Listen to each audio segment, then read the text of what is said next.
আসসালামু আলাইকুম। আজকে দুপুরবেলা থেকে আম্মা করছে খই বাচ্চা আর কি। এত কষ্ট, সারাক্ষণ হেবির মধ্যে ছিল, মানে ছোটোর দুয়ারে ছিল।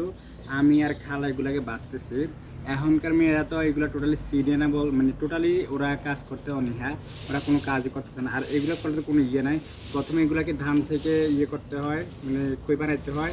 এখন খইগুলোকে সাইডে আবার ধানগুলোকে নিচে রাখতে হয়, খইকে আলাদা করতে হয়। আবার আলাদা করার পরে প্রসেসিংটা বড় কষ্টের, একটা করে বাঁচতে হয়। এই যে এগুলো এখন আমি এগুলো বাঁচবো, এই যে খালা এখান দিয়ে চালতাছে আর আমি এগুলো বাঁচবো এখনকার। এইরকম করে এখনকার যুগের মেয়েরা কেউ খাবে না, এই যে খালা এখান দিয়ে বাঁচতেছে। এখনকার যুগের মেয়েরা তো এগুলো করতে চাইবে না, এগুলো চিনবো না। ওরা আমাকে আর 1 মাস না খেয়ে থাকবে, তারপর ওরা কাজ করতে পারবে। আমরা যেহেতু ছাতু বানাবো, এটার মধ্যে খই দিতে হবে, মুড়ি দিতে হবে, বাদাম দিতে হবে, তেল দিতে হবে, সকল উপকরণগুলো মিক্স করে তারপরে এগুলোকে কালকে আবার মেশিনের মধ্যে নিয়ে যাবে। যদি বাইরের মধ্যে ডেকি থাকতো তাহলে ডেকির মধ্যে করতাম, ডেকির মধ্যে করলে ভালো হয়, কিন্তু মেশিনের মধ্যে সকল কিছু গুঁড়া করে ফেলে।